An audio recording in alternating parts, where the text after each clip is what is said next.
It's LB the Entrepreneur here, and today I'm here to speak about your marketing campaigns. It's a common misconception, and a lot of people believe this, that if you don't have your product or your service ready, then you can't begin to market your product, and that couldn't be more false. I'm gonna explain to you why in a second. Let's say, for instance, you have a computer company and you produce computers or whatever, and you begin marketing your computers once they're actually finished. Now you're stuck with two problems if you do that. You have a big stockpile of computers that you're paying for to actually be held in a warehouse or whatever. And your second problem, this is with a lot of products, not many services, but with a lot of products, eventually as time goes on, they begin to lose value. So by the time you finish with half of your inventory, you have to sell your other half of inventory for a cheaper price because the stock will drop. Okay, so successful companies, they begin their marketing before they even have a finished product, before they even know what it's going to do or how it's going to look. And I'm going to show you exactly how you can do that in this video. So let's look at Apple, for instance. Let me pull up this post on the Washington Post real quick. Okay, Apple opened online pre-orders for its iPhone 5 at 3:01 a.m. Eastern Time on Friday and sold out of all their iPhones within an hour. Now, how did Apple do that? There's two ways they did that. Um, One, they just had popularity from iPhones, and Apple is a real popular company, so people gonna buy their product regardless. But two, this is how they really sold all of them in an hour. And they do this almost every time they bring out a new product or a new iPhone. It's simply because once they drop one product, they begin marketing for the next product. Before they even know what that next product is going to be, or I should say look like or actually do, they begin marketing for that product. So people begin to, the word gets around about the product and people gets interested about the product.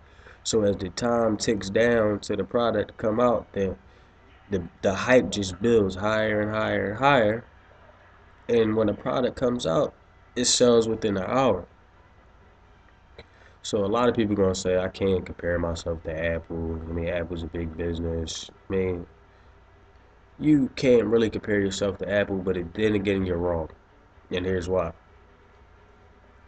Let's say you have a product, and this is just a random product. Let's say you sell hamster cages.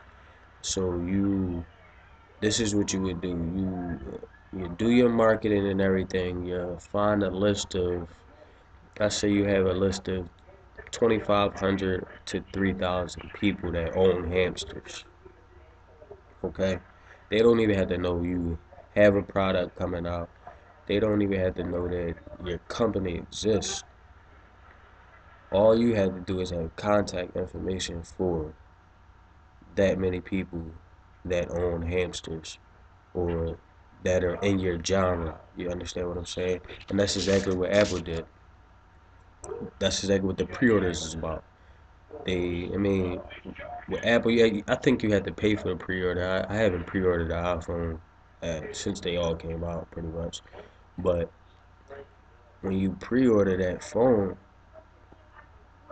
you basically giving them your contact information and your interest in that product. So if they look at their pre-order list, they know how many iPhones they're gonna sell before it launches. You understand what I'm saying? So if you have this list of people interested in your product, you could you could you could build or you could form like a figure or a ballpark figure of how many products you could sell, or you can at least have a niche market where you can market that product to. You understand what I'm saying? So if you have that targeted list of individuals and you have that contact information, you should be marketing your product to them. And as soon as your product comes out, you can send direct contact information to that targeted list of people. You know they're in your genre. You know they own hamsters. So when your product launches, you send that straight to them. You understand? And then you begin your paid advertisement or whatever, your relevant advertisement, and you get more customers in that way. But if you have a list of people that you know are interested in your product or would show interest in your product, it gives you kind of an upper hand. And you know you're going to sell products that first day. You might not be as good as Apple. You mean Apple is excellent. They sell iPhones out within an hour. Like that's pretty much unheard of. But they built that over years. So as soon as your product launches, you be you you send this information out to these people. I have this product. It's better than the hamster cage you have now. So and it's almost at a better price. So why not buy my hamster cage? You're gonna give your hamster more play area, more things to do in this cage, blah blah blah. And it's not that expensive. So to answer the question, when is the best time to market? The best time to market is always now. It's always going to be now. It's never going to change, regardless if you have a product or not, regardless if your product is finished or not. So I want you to remember this. The trailer always comes before the movie, right? The trailer, which gets you interested in the movie, always come before the movie. Remember that when you're marketing. So I'll be the entrepreneur, and I'm checking out. That's the tip for today.